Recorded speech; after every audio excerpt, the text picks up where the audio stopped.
네, 우리 주님의 은혜와 평강이 여러분과 함께 하시기를 기원합니다. 자, 먼저 화면을 한번 볼까요? 이 화면을 보면 위에 있는 명단 보이시죠? 이한용, 이근택, 권중현, 이지용, 박재순. 이 사람들은 일본에 우리나라를 팔아넘긴 을사오적이라고 불리는 매국노입니다. 그리고 그 밑에 있는 분들은 뭐 여러분 잘 아시죠? 예. 안중근, 김구, 안창호, 유관순, 뭐 윤봉길, 우리 나라의 독립을 위해서 목숨을 아끼지 않으셨던 그런 자랑스러운 독립운동가들입니다.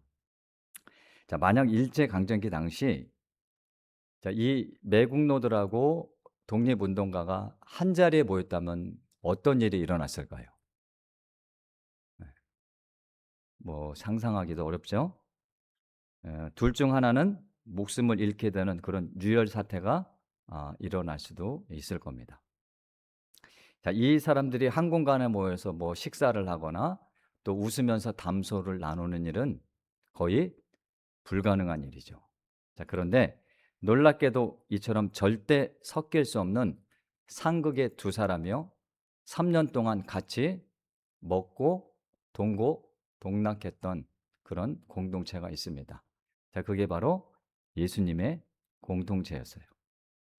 자, 1세기 당시 이스라엘은 로마의 지배를 받고 있었죠. 우리 일제 강점기 때처럼 그 이스라엘 땅에도 이 나라를 위해서 이 독립을 위해서 싸운 사람도 있지만 로마에 빌붙어서 그렇게 매국노 역할을 했던 사람이 있습니다. 자, 예수님의 제자들 중에 그 두 부류의 사람이 있는데 한 사람은 세리 마태였고요. 또 한 사람은 시몬이라는 사람입니다. 이 성경에 보면 그 열심당원이라고 그렇게 기록되어 있기도 하는데요. 자, 동족의 피 같은 이 세금을 거둔 어, 이 마태는 그걸 로마에 바치죠. 그러니까 어떻습니까? 매국노 취급을 당할 수밖에 없습니다. 반면에 이 시몬이라는 사람은 무력을 써서라도 로마를 몰아내려고 했던 그런 독립운동가였습니다. 자, 그런데 이렇게 이 뼈에 사무치는 원수지간이었을 이 마태와 시몬이 3년 동안 아, 먼저 예수님의 부름을 받고 3년 동안 그렇게 함께 생활을 하게 됩니다. 자, 이게 어떻게 이런 기적 같은 일이 일어날 수 있었을까요? 자, 종교 지도자를 중심으로 한 유대인들의 핍박에도 불구하고 초대교회가 점점 부흥해 갑니다. 그러니까 교인 수도 많아지고 교회도 커지다 보니까 당연히 교회가 할 일도 많아진 거예요. 그런데 이 초대교회 특징이 뭐냐면 초대교회는 두 부류의 신자가 있었습니다. 오늘 본문에도 나와 있는데 히브리파 신자가 있었고 그리고 헬라파 신자가 있었습니다. 그래서 이 본문에 나오는 이 교회 안에 이제 갈등, 어, 분쟁 이런 문제들이 일어나는데 이 헬라파 유대인들이 히브리파 유대인들을 원망하기 시작해서 거기서 갈등이 시작됩니다. 자, 히브리파 유대인은 어떤 사람들이냐면 이 조상 대대로 이스라엘 땅에 살았던 사람들이에요. 예. 그리고 그들은 그 당시에 이 아람어를 사용을 했습니다. 본토 토박이라고 생각을 하시면 돼요. 자, 그런데 이 헬라파 유대인들은 어떤 사람들이냐면 외국에서 살다가 들어온 사람들이에요. 그래서 이 사람들이 지중해 중심으로 살다가 이제 나이가 들어서 이제 고국으로 돌아온 이들이 대부분인데 그들이 사용하는 언어는 헬라어였습니다. 그래서 그 다른 언어를 가진 두 부류의 사람이 한 교회 안에서 모여서 신앙생활을 했던 거예요. 자, 그러면 교회 안에 히브리파 교인이 많겠습니까? 아니면 헬라파 교인이 많겠습니까? 당연히 본토 사람들인 히브리파 교인들이 많았겠죠. 근데 문제는 이 교회 이 안에서 어려운 사람들을 돕는 그 구제하는 일을 하는데 그러면 당연히 히브리파 사람들이 많으니까 그 히브리파 교인들이 더 많은 혜택을 받았을 거고 반면에 수가 적은 헬라파 교인들은 아마 그 혜택을 많이 받지 못했을 거예요. 그래서 본문 1절에 그 내용이 나오죠. 헬라파 유대인들이 자기의 과부들이 매일의 구제에 어떻게 함으로 빠지니까 히브리파 사람들을 원망하는 데서 교회 문제가 시작된 겁니다. 그러니까 수적으로도 열세하니까 이제 이 헬라파 유대인이 불만이 생길 수밖에 없죠. 그래서 그 당시에 외국에서 살다가 들어온 사람들 중에 이제 나이가 들어서 이제 내가 고국에 돌아가서 생을 마감해야겠다라는 사람들 중에 아마 혼자이신 분들이 많았던 거예요. 그래서 그분들이 도움에서 빠지니까 이 헬라파 유대인들이 이 언성이 교회 안에서 높아졌던 겁니다. 자, 1세기 당시 교회처럼 오늘날에도 우리 교회 안에도 다양한 사람들이 모여 있죠. 맞죠? 다 내 생각 같을 수만은 없습니다. 갈등이 생기기 마련이에요. 뭐 교회뿐만 아니라 가정도 그렇고 그리고 뭐 직장이나 사회도 똑같습니다. 그래서 사람이 사는 곳에는 뭐 갈등과 분쟁이 없을 수가 없죠. 자, 그러면 우리가 이런 이 여러 가지 상황 가운데서 일어난 이 갈등들을 어떻게 해결할 수 있는가? 그 답을 오늘 본문 말씀 안에서 한번 같이 찾아보도록 하겠습니다. 자, 초대교회 중심 인물은 당연히 예수님의 12 제자입니다. 사도들이에요. 12 사도들. 그들이 교회의 핵심 멤버입니다. 당연한 거죠. 뭐 오늘날에 보면 뭐 그냥 교회의 그냥 목사, 담임 목사 이렇게 생각하시면 될 것 같아요. 자, 그러면 이 교회에 이제 분쟁이 생겼고 문제가 생겼죠. 근데 이 사도들이 그 갈등의 문제를 해결해 가는데요. 그 과정을 보면 교회 안에서 일어나는 갈등을 어떻게 해결할 수 있는지 두 가지 원칙을 발견하게 됩니다. 자, 이 원칙은 참 중요한데요. 교회에서뿐만 아니라 가정에서도 일어나는 갈등, 그리고 사회에서도 일어나는 그 갈등을 해결할 수 있는 열쇠가 됩니다. 자, 첫 번째 원칙은 뭐냐면 이 교회 갈등의 그 원인 제공자가 누군지, 문제가 있으면 그 문제를 일으킨 사람이 있을 거 아니에요? 그러니까 문제를 일으킨 그 사람, 누구 때문에 발생했는지를 아는 게 중요합니다. 자, 우리 본문 2절 같이 읽어보겠습니다. 본문 2절 같이 읽어볼게요. 시작. 12 사도가 모든 제자를 불러 이르되 우리가 하나님의 말씀을 제쳐놓고 접대를 일삼는 것이 마땅하지 않다라고 하죠. 12 사도가 말한 거예요. 자, 우리가 하나님의 말씀을 전하는 일을 제쳐놓고 구제하는 일은 옳지 않습니다. 자, 이 말의 의미가 뭐죠? 자신들이 하나님의 말씀을 제쳐놓으니까 뭐가 생긴 거예요? 문제가 생긴 거죠. 그러면 이 교회 안에 일어난 갈등의 원인이 누구라고 지금 사도들이 얘기하는 겁니까? 그 문제가 누구한테 있다? 자기들한테 있다고 얘기를 하는 거예요. 우리가 하나님의 말씀의 그 일을 전하는 것을 제쳐놓고 구제하는 일에 힘쓰다 보니까 교회 안에 이런 문제가 생겼습니다. 저희들이 잘못했습니다. 라고 얘기하는 거예요. 자, 이게 쉬울까요? 어려울까요? 네, 쉽지 않습니다. 이 사도들은요, 히브리파 유대인이나 헬라파 유대인들에게 너희들에게 잘못이 있다고 그들에게 책임을 전가하지 않았어요. 교회 안에 일어난 문제는 우리가 부족해서 우리가 잘못해서 그런 겁니다. 라고 지금 시인하고 있는 겁니다. 자, 어느 교회나 뭐 갈등이나 문제, 뭐 분쟁이 없을 수 없죠. 그런데 보세요. 담임 목사가 직접 나서서 우리 교회 문제는 저 때문에 발생한 겁니다. 라고 하면 교인들이 어떻게 생각할까요? 네? 맞아. 우리 목사님의 문제야. 그런 교인은 없겠죠. 네? 그런 성품, 그런 마음 성도들이 같이 닮아가지 않을까요? 사도들이 지금 그런 역할을 한 거예요. 가정에서도 똑같아요. 가정에서도 가장이 자신이 잘못했다고 인정을 하고 그것을 수긍하고 그러면 그 가정에 갈등이 일어날까요? 가장뿐만 아니라 모든 가족이 다 그렇게 된다면 그 가정은 싸움이 일어날 그런 일이 아마 없을 겁니다. 자, 보세요. 히브리파 유대인들의 편애로 문제가 돼서 헬라파 유대인들이 목소리가 높아지니까 그 문제를 보고 사도들이 자기들이 잘못했다고 얘기하는 거예요. 그럼 보세요. 교인들이 사도들을 보고 어떤 생각을 했겠습니까? 각자 자신들도 우리 때문에 그랬구나.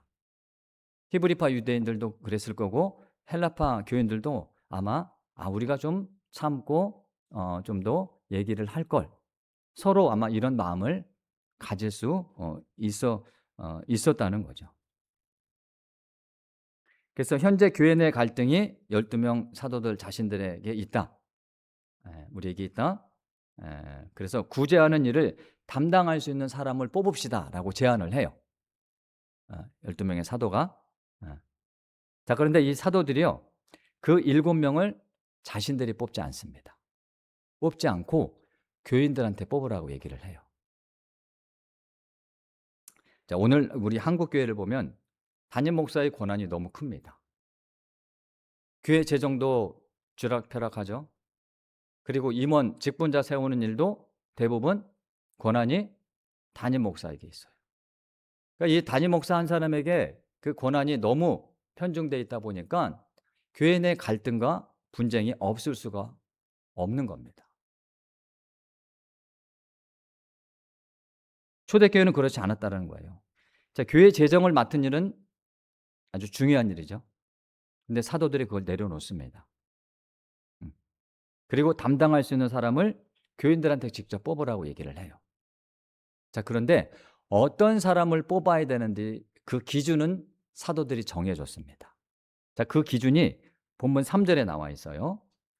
자, 교회 재정을 맡아 구제하는 일을 담당하는 자의 기준이 어떻게 되는지 첫 번째는 3절 보세요. 3절 보니까 성령과 지혜가 충만한 사람입니다.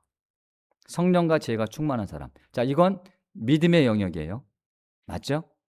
그 사람이 얼마나 신실한지, 믿음이 좋은지 여부를 따지는 거예요. 두 번째 보세요. 두 번째 조건이 뭡니까?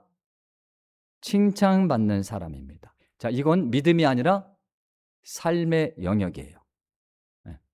교회 내에서뿐만 아니라 사회에 나가서도 예수 믿는 사람처럼 사는 사람, 그래서 세상 사람들로부터 칭찬받는 사람이 교회 일꾼이 될 수 있다는 겁니다.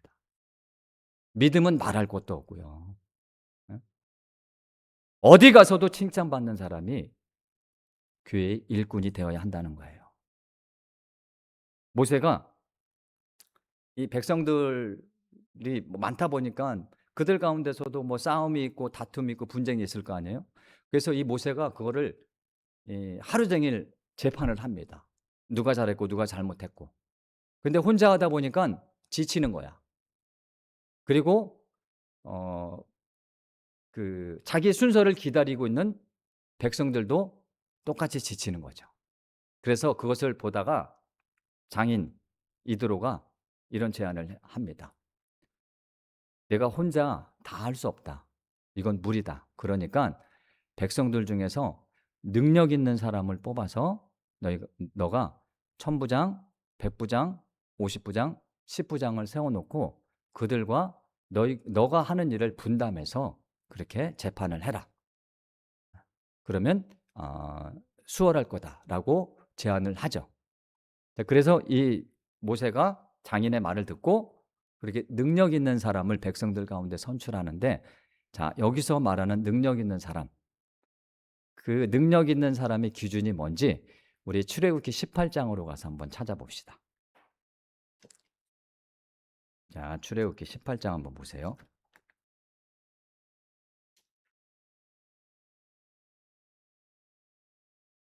자, 출애굽기 18장 보면 21절에 나와 있어요. 18장 21절 한번 같이 읽어봅시다. 출애굽기 18장 21절 우리 같이 읽어볼게요.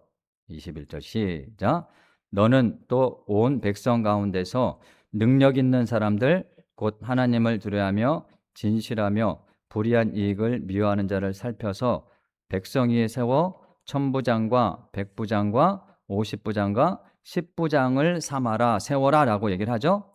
자, 여기서 능력 있는 사람들이라고 하죠. 근데 그 능력 있는 사람이 어떤 사람입니까? 하나님을 두려워하는 사람이에요. 자, 하나님을 두려워하니까 당연히 하나님의 말씀에 순종하는 믿음 좋은 사람이겠죠. 두 번째로 어떤 사람입니까? 두 번째로 진실하며 불의한 이익을 미워하는 자입니다. 그럼 보세요. 진실하고 불의한 이익을 미워하는 자는 믿음이 아니고 삶의 영역입니다. 세상에 나가서도 진실하고 어떤 상황 가운데서도 불법을 행하지 않고 불의한 이익을 취하지 않는 자. 자, 이건 삶의 영역이죠. 자, 그러면 성경이 말하는 능력 있는 사람은 어떤 사람입니까? 믿음과 삶이 어떤 사람? 믿음과 삶이 일치하는 사람이에요. 네? 성경이 말하는 능력 있는 사람은요, 돈을 많이 가진 사람이 아니고 재력가가 아니고 많이 배운 사람도 아니고요. 하나님 말씀 잘 믿고요. 그리고 세상에 나가서도 진실하게 그 말씀대로 사는 사람이 능력 있는 사람입니다. 한번 생각해 보십시오. 이런 사람들이 교회 일꾼이 되면 교회에 문제가 생길까요? 여러분은 성경이 말하는 능력 있는 사람입니까? 아니어도 이렇게 아멘 이런 대목에서는 좀 아멘을 좀 크게 해야 되는 거 아니에요? 어? 하나님은요, 우리가 가진 거 보시지 않습니다. 우리가 배운 거 가지고 일꾼 세우시는 분이 아니에요. 하나님 앞에서나 사람 앞에서나 얼마나 진실된지 하나님은 그거 하나만 보십니다. 그래서 뭐라고 말씀하셨어요? 사울한테. 하나님은 외모를 보시지 않고 뭘 보신다? 중심을 보시는 거예요. 예? 가진 게 뭐 자랑거리가 되고 배운 게 뭐가 그게 자랑거리가 될 수 있습니까? 음? 너무 마음이 아파요. 우리 교회 안에서 어? 능력 있는 사람, 세상이 말하는 능력 있는 사람 기준을 가지고 교회 안에서 일꾼을 뽑습니다. 그러니까는 믿는다고 하는 사람들이 모인 그 공동체가 날 싸우고 다투고 지지고 볶고.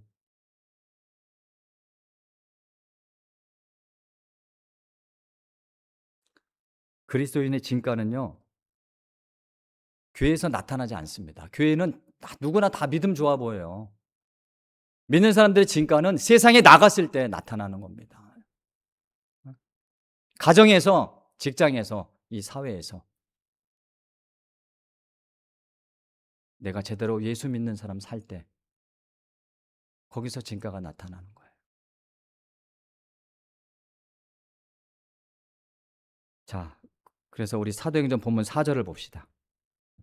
사도들의 위대함이요, 여기서 또 한 번 우리의 가슴을 후려칩니다. 사도행전 6장 4절 보니까 이런 말을 해요. 우리는 오로지 기도하는 일과 말씀사에게 힘쓰겠다. 자, 우리가 기도하고 말씀 사역하는 게 전념하겠습니다. 자, 이 말은 무슨 뜻입니까? 앞으로 우리가 그렇게 하겠습니다라는 다짐이기도 하지만 우리가 지금까지 그렇게 하지 못해서 교회에 문제가 생긴 겁니다. 사도들은 여기서 한 번 더 자신들의 잘못을 시인합니다. 교인들 앞에서. 아름답지 않습니까? 예? 교회 안에 문제가 생겼을 때 담임 목사가 나서서 이 문제는 저 때문에 일어났습니다. 그렇게 해보십시오. 아니야, 그거는 제가 해야 되는 거구나. 어. 제가 그렇게 할게요. 예? 그렇게 하면요, 성도님들이 그 담임 목사의 성품을 닮아가겠죠. 그러면 교회 내 문제는 모두 누구 책임이다? 예? 그걸 또 입으로 또 그렇게 대답까지 안 해. 속으로 해도 되는데. 우리 교회가 이런 교회가 됐으면 좋겠어요. 예?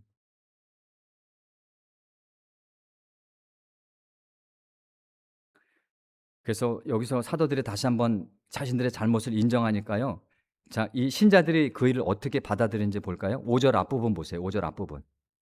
5절 앞부분 보니까 온 무리가 이 말을 기뻐하여. 모두가 기뻐할 수 있는 교회는요, 교회 내 문제가 나한테 있다고 시작 말할 때, 인정할 때 거기서부터 기쁨이 시작됩니다.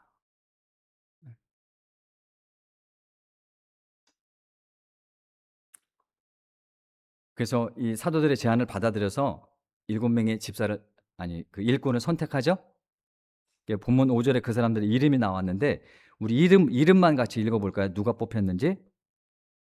예. 믿음과 성령이 충만한 사람 뒤에, 네, 스데반부터 시작. 스데반과 또 빌립과 브로고로와 니가노르와 디몬과 바메나와 유대교에 입계했던 안디옥 사람 니골라, 이렇게 7명이 뽑히는데요.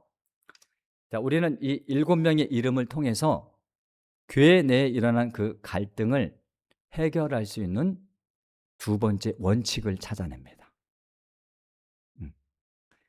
자, 구제하는 일에 뽑힌 이 7사람의 이름에 모두 헬라식 이름이에요.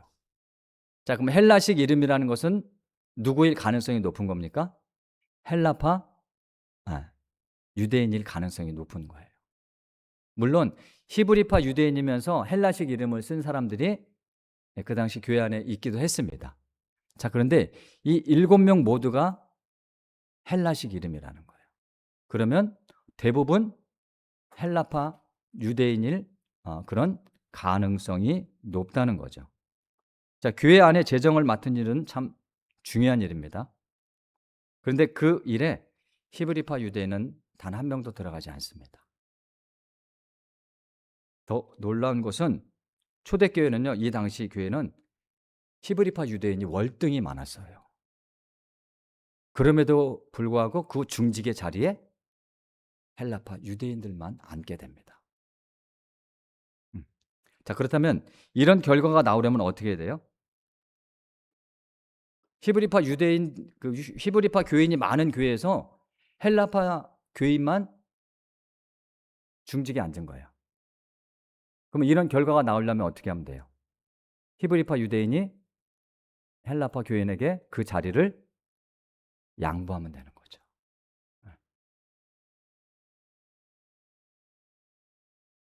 그러면 양보했다는 것은, 자, 이 히브리파 교인들의 입장에서 헬라파 교인들에게 그 자리를 양보했다는 것은 또 다른 이면에 지금까지 자신들이 잘못했다는 것을 인정하는 겁니다. 이해되시죠? 이 얼마나 초대교회가 아름답습니까? 이게 교회 안에 일어난 이 갈등과 분쟁을 해결할 수 있는 중요한 원칙입니다. 다른 사람을 인정하고요, 세워주는 거예요. 음. 그리고 나는 그 사람이 일을 더 잘할 수 있도록 뒤에서 서포트 해주는 겁니다. 도와주는 거예요. 그러면 교회 안에 갈등이 있을 수가 없습니다. 서로 양보하고 또 서로를 세워주는 교회, 이런 교회 어떻게 분쟁이 일어날 수 있겠습니까? 제가 신학을 하기 전에 다녔던 교회에 이제 새신자 축제를 하거나 아니면 어, 총동원 주일을 하면 교구도 그렇고 교회학교도 그렇고 그 자기 부서로 새신자를 더 많이 데려가려고 열심을 내죠. 어. 근데 그 열심이 잘못돼서 어떻게 되냐면 그 새신자 한 사람을 놓고 자기네 교구나 자기네 부서라고 서로 싸우기도 한다는 거예요. 그게 교회 안에서 있었던 일입니다. 그리고 어떤 사람이 뭐 중직을 맡게 되면, 뭐 장로나 권사나 중직을 맡게 되면 뒤에 가서 딴소리하고 그 사람 비하하고, 어? 있지도 않은 소문 퍼뜨리고, 그런 일들이 교회 안에서 있었던 거예요. 그러면 항상 갈등이 생길 수밖에 없습니다.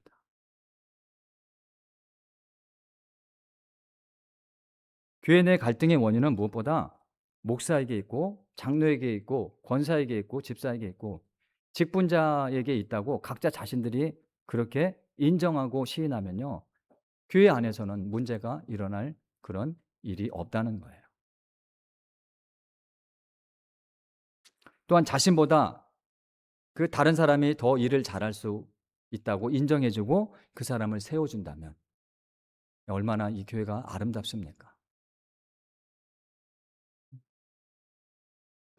보십시오. 이 헬라파의 그 원성으로 교회 갈등이 시작됐지만 보세요.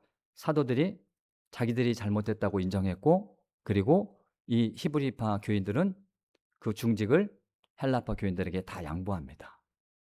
그러니까 그 갈등이 한순간에 사라져요. 자, 그리고 그 결과가 어떻게 나타나는지 볼까요? 그 결과가 우리 7절 같이 읽어볼게요. 본문 사도행전 6장 7절. 이런 결과가 이제 교회 안에 어떻게 나타나는지 같이 읽어보겠습니다. 시작. 하나님의 말씀이 점점 왕성하여 예루살렘에 있는 제자의 수가 더 심히 많아지고 허다한 제사장의 무리도 이 도에 복종하니라. 보십시오. 사도들과 신자들이 하나가 되니까요. 서로 양보하면서 자신의 일에 최선을 다하니까 교회 안에 놀라운 부흥의 역사가 일어납니다. 자, 그리고 여기서는 또 그 놀라운 사건이 뭐냐면 그 믿는 사람들 중에 누가 끼었냐면 제사장의 무리도 들어가 있습니다. 제사장은요, 당시 성전 체제를 벗어나서 예수를 믿는다는 거, 그건 거의 불가능한 일입니다. 제사장들이. 자, 그런데 그런 일이 초대교회 안에서 일어났다는 거예요. 갈등을 해결할 수 있는 지혜는 멀리 있지 않습니다. 갈등과 분쟁이 그 분쟁이라는 그 문제의 원인은 아주 가까운 곳에 있어요. 그건 바로 남이 아닌 그 문제인이 누구에게 있기 때문에? 나에게 있기 때문입니다.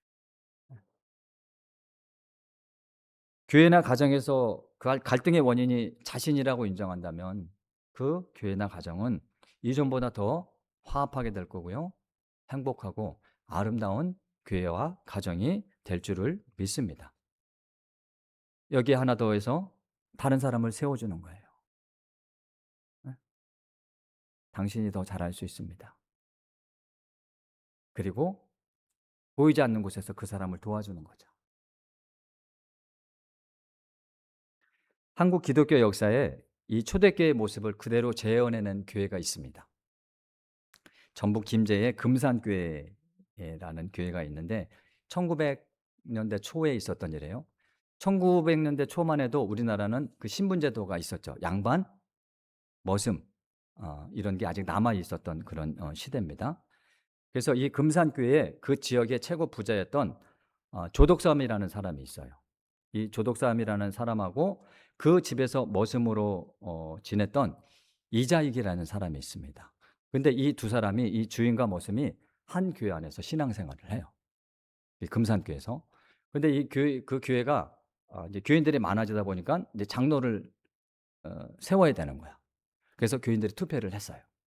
근데 교인들은 대부분 재력가였던 그 조독삼이 당연히 장로가 될 줄 알았어요. 근데 결과는 누가 됐습니까? 이자익이 됐어요. 그 조독삼이라는 사람의 집에서 머슴 생활하는 이자익이 장로가 된 거예요. 자, 그럼 보세요.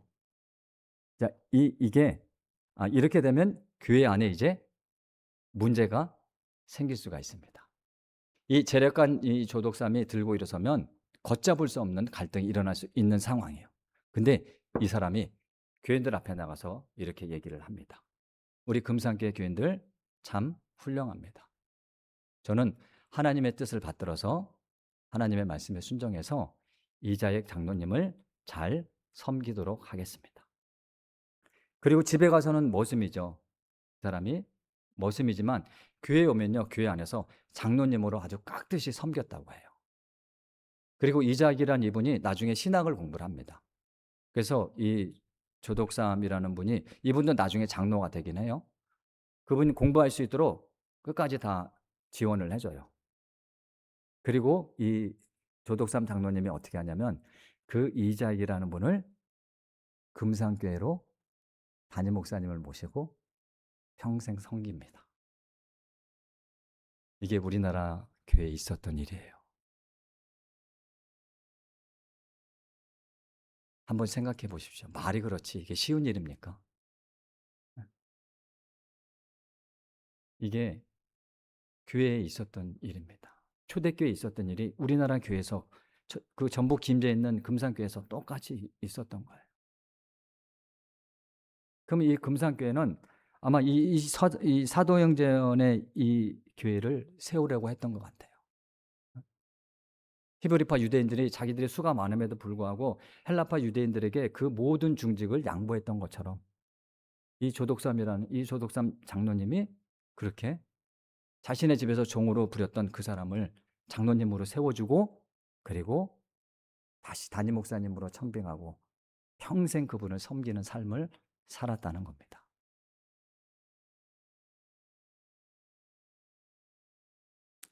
우리 교회가 이런 교회가 되었으면 좋겠어요. 네. 저는 교인들이 많아지는 거 원합니다. 어. 그렇게 얘기 안 할 줄 알았죠? 어.